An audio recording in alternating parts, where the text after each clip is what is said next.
உன்னை ஏமாத்தணும்னு முடிவு பண்ணிட்டா உருவம் மாறும்ல.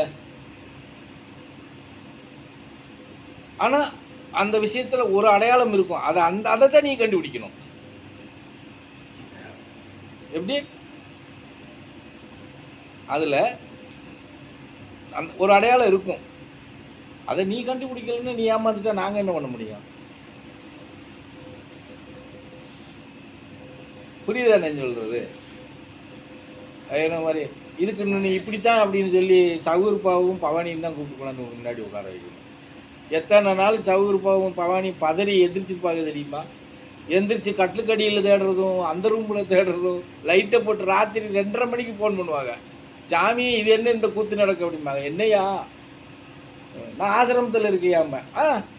இப்போ எங்கள் 2 பேருக்கு நடுவில் படுத்து கிடந்தீங்களாக்கும் ஆசிரமத்தில் இருக்கீங்க. நான் ஆசிரமத்தில் இருக்கீங்க அந்த பன்னீர்கிட்ட கேளு அப்படிமே. பன்னீர் கக்கன்னு சிரிப்பான். புரியுதா நான் சொல்கிறது? மறுநாள் காலையில் வண்டி தூக்கிட்டு ஓடியாருவாங்க. இன்னும் பாவுசாமியெல்லாம் நான் நிறையா மிரட்டியிருக்கேன். சாமி இப்படிலாம் மிரட்டாதீங்க சாமி, எனக்கு ரொம்ப பயமாக இருக்கு. கொழுந்தியா தானே, எதுக்கு பயப்படுற அப்படிங்க. எப்படி பொண்டாட்டி கூட பிறந்த கொழுந்தியா தானேயா, அதுக்கு எதுக்கு பயப்படுறேன்னா? சாமி அது பெரிய பாவம் சாமி, இப்படியெல்லாம் நீ பயப்படுத்தாதீங்க சாமி அப்படிம்பாரு வந்து. புரிஞ்சதா? அதுக்காக அவர் கொழுந்தியான்னு நினச்சிக்கிற முடியுமா? புரியுதல் இருக்கிறதுனால அதான் சொல்கிறேன்ல, நீ எந்த உருவத்தில் வந்தாலும் ஒரு அடையாளம் இருக்கும்னு சொல்லிட்டு ஏமாந்துடக்கூடாது பிள்ளைங்க அப்படிங்கிறதுக்காக ஒரு அடையாளம் இருக்கும். நீங்கள் அந்த அடையாளத்தை பார்க்கலன்னா அதுக்கு நாங்கள் பொறுப்பேற்றுக்கிற முடியுமா? அதுக்காக நாங்கள் எழுதி நெத்தியில் பெரிய போடா ஒட்டிக்கிட்டு வர முடியும்? இதெல்லாம் வந்து எப்படின்னா ஆன்மா ரீதியான பரீட்சை. நிகழ்வுகளை சந்திக்கிறது, நிகழ்வுகளை பார்க்கறது, கனவுங்கிறது நீ இன்னும் சொல்லப்போனால் கனவாகவே தெரியாது. அது நீ முழிச்சுக்கிட்டு இருக்கிறது மாதிரியே தெரியும், இந்த நிகழ்வும் தெரியும். இதுக்கு உங்களுக்கு நான் ஒரு குறிப்பு சான்றிதழ் சொல்கிறேன், நீங்கள் தெரிஞ்சுக்கிறதுங்கிறதுக்காக. என்ன சாமி நான் சொல்கிறது? தூங்குறது மாதிரி தெரியும் ஆனால் முழிச்சிட்டு இருப்போம். கனவு மாதிரி தெரியும் ஆனால் நிகழ்வு தென்படும். இதுக்கு மேலே அதுக்கு நம்ம கோடுபாடு கொடுக்க முடியாது இல்லையா? புரிஞ்சதை நான் சொல்கிறது? இதெல்லாம் இருக்குது.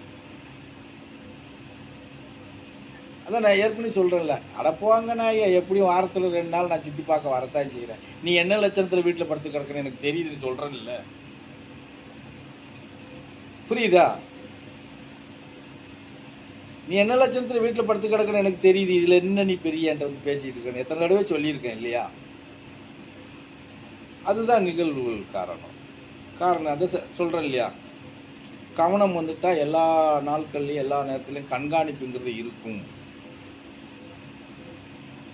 அதுக்கு தான் சொல்கிறது. இப்போ அந்த கல்பனாவாக இருக்கட்டும், கல்பனா மாதிரி இன்னொரு சிலர்கள்லாம் இருக்கிறாங்க, பதறாதீங்கன்னு சொல்லுவேன்.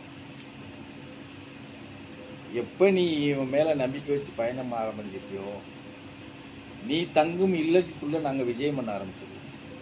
அங்கே வேறு நபர் உள்ள நுழையிறதுக்கு முடியவே முடியாது. நீங்கள் எதுக்கு பதறீங்க? அவன் அதை பண்ணிடுவானா, இவன் இதை பண்ணிடுவானா? நடக்காது, அதெல்லாம் சாத்தியமே இல்லை அப்படின்னு நம்ம சொல்கிறோம்.